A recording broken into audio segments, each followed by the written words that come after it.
इतिहास की गूंज। आखिर क्या है ये इतिहास की गूंज? अगर ये कोई भूले बिसरे अफसाने हैं तो मैं उन अफसानों को महसूस करने आया हूं। और अगर ये एक दौर की आखिरी सिसकी है तो मैं उस दौर को फिर से जीने आया यहां एकांत में।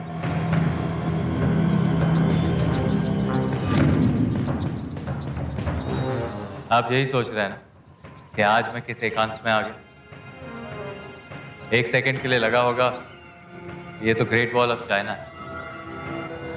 फिर ख्याल आया होगा कि वो दीवार तो भारत में है ही नहीं, तो फिर कहाँ है ये जगह? भारत के किस कोने में इतनी लंबी दीवार छुपी बैठी? और क्यों इस जगह है फैला एकांत का साया?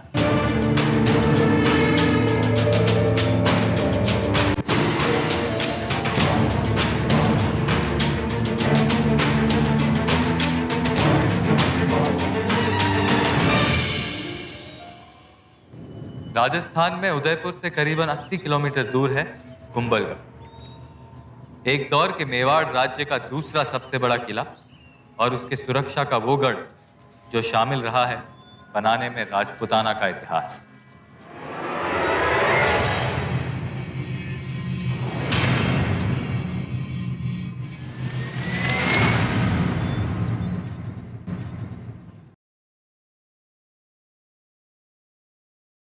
पहले क्या राजस्थान को राजपूताना कहा जाता था और उसमें छोटी छोटी रियासतें हुआ करती थी, जैसे कि मेवाड़, मारवाड़, हाड़ौती और ढूंढाड़।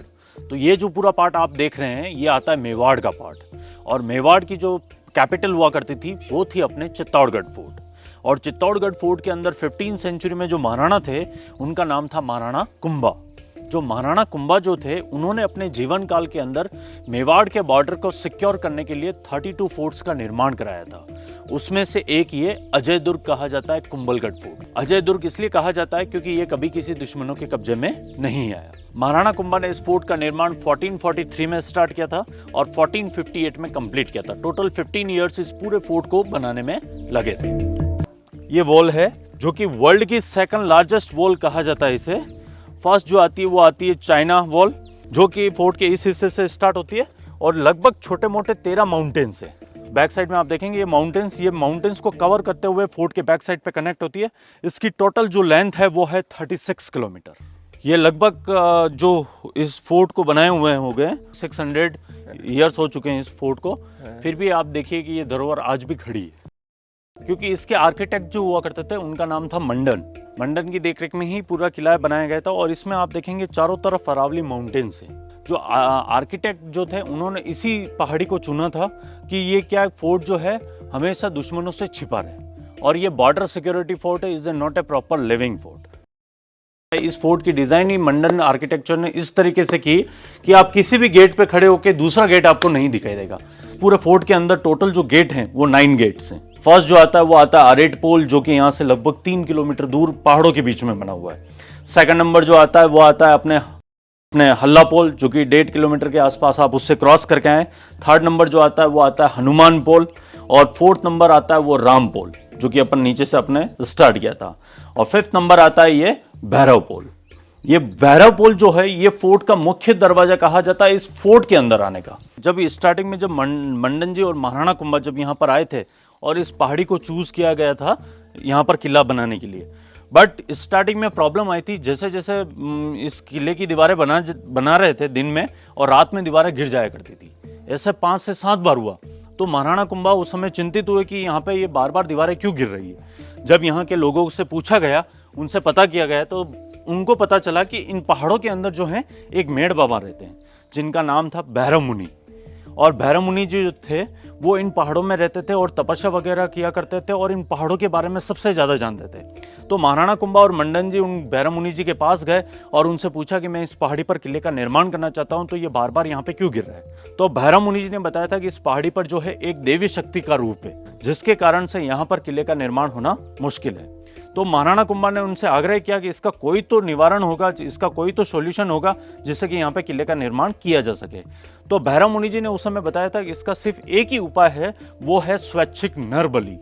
स्वैच्छिक नर बलि दी जाएगी तभी जाके किले का निर्माण हो पाएगा। तो अंत में भैरव मुनि जी जिन्होंने सजेशन दिया था वो खुद इसके लिए तैयार हुए और उन्होंने कहा था कि मैं पहाड़ी चढ़ना प्रारंभ करूंगा और सर्वप्रथम जहां रुकूंगा वहां पर किले का मुख्य द्वार बनाया जाएगा और अंत तक जहां पहुंचूंगा वहां पर किले का निर्माण किया जाएगा। तो भैरव मुनि जी ने पहाड़ी चढ़ना प्रारंभ किया था और सर्वप्रथम वो यहाँ रुके थे और उन्हीं के नाम से ये गेट बनाया गया और यहाँ से चलने के बाद थोड़ा सा आगे चलने के बाद उनके तलवार से उनकी गर्दन को काट दिया गया था। उनका सर जो गिरा था वो यहाँ पर गिरा था, जिसका एक छोटा सा यहाँ पे सिंबॉलिक टेम्पल बना हुआ है। यहाँ पे उनका सर गिरा था और यहाँ पे उनके नाम से मुख्य द्वार बनाया गया भैरव पोल। और सर कटने के बाद फिर भी उन भैरव मुनि जी की जो बॉडी है वो चलती गई, जो लगभग 700 मीटर ऊपर गई और ऊपर जाके वहाँ पे उनकी बॉडी गिरी और वहाँ पर किले का निर्माण किया गया। जो उस हिस्से को जो कहा जाता है वो कहा जाता है कटारगढ़। और जैसा कि मैंने बताया था इस फोर्ट के बारे में आपको कि ये अजय दुर्ग कहा जाता है, तो अजय दुर्ग कहा जाता है। बट इस फोर्ट पर लगभग 17 टाइम्स अटैक हो चुके हैं। उसमें से मुख्य जो अटैक हुआ था वो हुआ था अपने 1576 में, जब हल्दी घाटी का बैटल हुआ था महाराणा प्रताप और अकबर के बीच।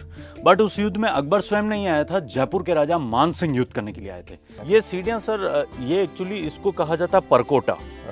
ये फोर्ट का परकोटा होता है, जो कि इसमें आप सेक्शंस आप देख रहे हैं, ये पूरे जो आर्च जो बने हुए हैं ये शील्ड का काम करते हैं सैनिकों के लिए। यहाँ पे सीढ़ियाँ जो बनाई गई है, ये सीढ़ियाँ जो होती थी सैनिकों के बैठने के लिए होती थी, यहाँ पे खड़े रहते थे जब अगर बाहर से कोई अटैक हो रहे हैं। तो ये क्या है कि ये जो शील्ड जो पूरी बनी हुई है, ये परकोटा जिसे बोला जाता है, ये सेल्फ मतलब सैनिकों को गार्ड करती थी। बाहर से आक्रमण तीर कमान चलते थे तो उनको गार्ड करती थी।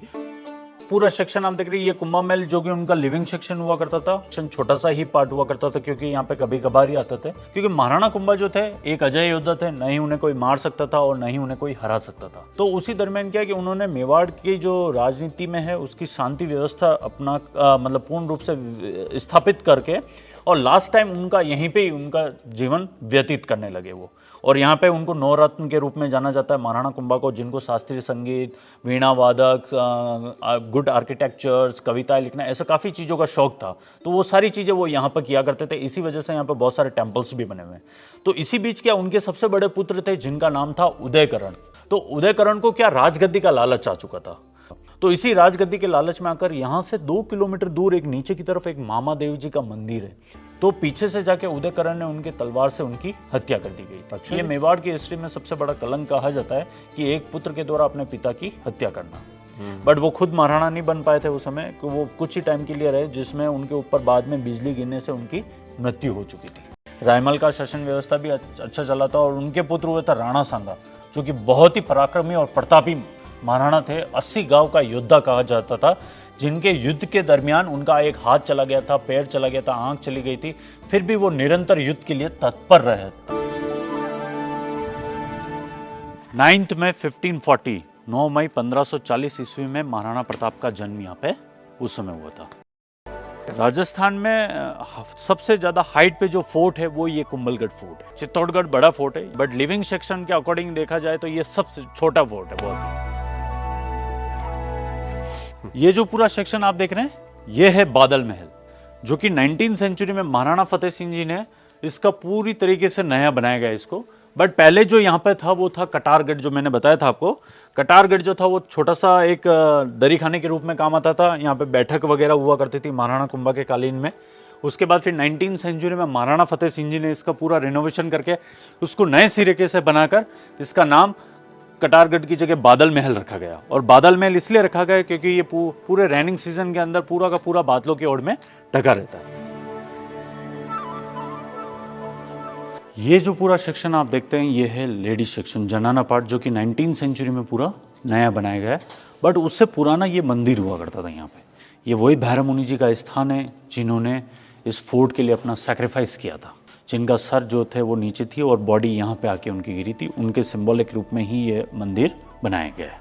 तो ये पुराना एक मंदिर हुआ करता था यहाँ पे, और पहले एक बीच में यहाँ पे मशाल कुंड हुआ करता था। इस मशाल कुंड के अंदर आप देखते हैं तो उस समय महाराणा कुंभा के द्वारा जब ये फोर्ट बनाया गया था तो इसके अंदर महाराणा कुंभा के द्वारा उस समय यहाँ पर लगभग 25 केजी कॉटन और 50 केजी घी का इस्तेमाल कर एक बहुत बड़ी फ्लैम लगाई जाती थी जो ऑलमोस्ट 10 to 15 किलोमीटर के रेडियस में रोशनी रहा करती थी। फिर महाराणा फतेह सिंह जी ने इसको लेडीज सेक्शन बनाया। इसमें इधर त्रिपोलिया गेट और उधर त्रिपोलिया गेट जो आप देख रहे हैं, इसके अंदर के जो कक्ष हैं वो रानी के कक्ष के रूप में यूज़ किए जाते थे। सिटिंग एरिया हुआ करता था, यहाँ पे बैठ के रानी डांस प्रोग्राम वगैरह देखा करते थे। जब भी यहाँ पर आते परमानेंटली यहाँ पे कोई नहीं रहता था। इसमें आप देखेंगे 3700 फीट हाइट पे खड़े हैं सी लेवल से। ये पीछे की तरफ ये फोर्ट के बैक साइड का जो एरिया आपको दिखाई दे रहा है, ये पूरा जंगल है, वाइल्ड लाइफ सेंचुरी। इसी जंगल के अंदर ये पूरी सफारी होती है जो 2 से 2.5 घंटे का समय लगता है इस पूरी सफारी के अंदर। इसमें मोस्टली जो एनिमल्स पाए जाते हैं वो पाए जाते हैं leopard, hyena, jackal, wild boar, bears, deers. ये काफ़ी तादाद में इन जंगलों में पाए जाते हैं जो कि जंगल सफारी करके आप उसका आनंद उठा सकते हैं। बैक साइड का जो एरिया है ये पूरा खाली, इस पे कोई वॉल नहीं है, ये सिर्फ कवर्ड करने के लिए ये छोटी सी बिल्कुल बनाई गई है। और पीछे पूरा देखेंगे आप बहुत डीपली फॉरेस्ट है जो कि इधर से अटैक होना नहीं मुमकिन है। तो जैसा मैंने बताया था, मारवाड़ और मेवाड़ के बॉर्डर को सिक्योर करने के लिए महाराणा कुंभा ने इस फोर्ट का निर्माण किया था जो कि आप देख सकते हैं वो मारवाड़ है। सबसे ज़्यादा टूरिस्ट जो कुंभलगढ़ में आना पसंद करते हैं वो जुलाई से, जुलाई के बाद से, मतलब रेनिंग सीजन स्टार्ट होता है। रेनिंग सीजन के अंदर बहुत ही सुहाना मौसम यहाँ रहता है। बादल महल इसी वजह से इसका नाम पड़ा है क्योंकि ये चारों तरफ बादलों से ढक जाता है। अभी अपन जाएंगे शिव टेम्पल की तरफ, वो है ये जो आप सेक्शन आप देख रहे हैं, ये है वैदिक हॉल जिसके अंदर यज्ञ और हवन किए जाते थे। ये भी महाराणा कुंभा के कालीन में ही बनाया गया था।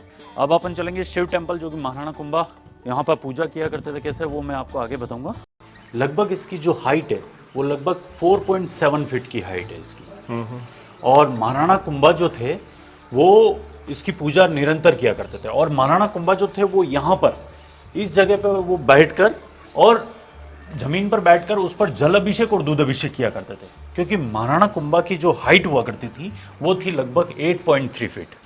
और महाराणा कुंभा जो थे एक अजान बाहु के नाम से उन्हें जाना जाता था क्योंकि उनके हाथ जो थे दोनों घुटनों के बराबर आते थे। इससे अंदाजा लगाया जा सकता है कि महाराणा कुंभा की क्या पर्सनालिटी होगी। ये बाहर का जो स्ट्रक्चर आप जो पिलर्स वगैरह ये देख रहे हैं, ये गर्भगृह जो ये पूरा है वो महाराणा कुंभा के कालीन में बनाया गया था। और इसके पिलर्स वगैरह ये जो निर्माण बाद में किए गए वो महाराणा सांगा के टाइम पे किए गए थे। पूरे के पूरे इंटैक्ट और सारे इंटरलॉकिंग सिस्टम से बनाए गए। इनके सारी जो चीज़ें देखी गई है वो उसी वास्तु के हिसाब से और उस अकॉर्डिंग इसको बनाई गई है। इसमें आप देखेंगे यहाँ से काफ़ी अच्छा व्यू दिखाई देता है। इधर वो जो वैदिक हॉल बताया था, इसके पीछे की जो टेम्पल्स हैं वो ब्रह्मा विष्णु महेश के टेम्पल है। अब यहाँ से आप देखेंगे पूरा किला कि आप कितना ऊपर आप घूम के आए हैं। और इधर ये पार्श्वनाथ जैन टेम्पल है, इधर आप देखेंगे ये है पार्श्वनाथ जैन टेम्पल। इस तरह के जैसा कि मैंने बताया था इस पूरे प्रीमाइस में 360 टेम्पल है, बहुत सारे टेम्पल्स है जो कि है वो आज भी मौजूद है। उधर जो हैं वो 2nd सेंचुरी के टेम्पल्स भी हैं जो कि खंडित हो चुके हैं, बट इनके अवशेष आज भी पूर्ण रूप से यहाँ पे मौजूद। पूरी वॉल दिखाई दे रही है आपको। अच्छा, यहाँ से अपन ऊपर जाएंगे वॉल की तरफ। पूरी की पूरी वॉल आज भी इंटैक्ट है जो कि ये जो वॉल जो स्टार्ट होती है वो उस सिरे से स्टार्ट होती है जो कि आपको वो गेट दिखाई दे रहा है, वहाँ से वो स्टार्ट होते हैं और यहाँ से होते हुए उन पहाड़ों के बैक साइड में होते हुए और वहाँ पे उधर देखेंगे आप सूर्य टेम्पल।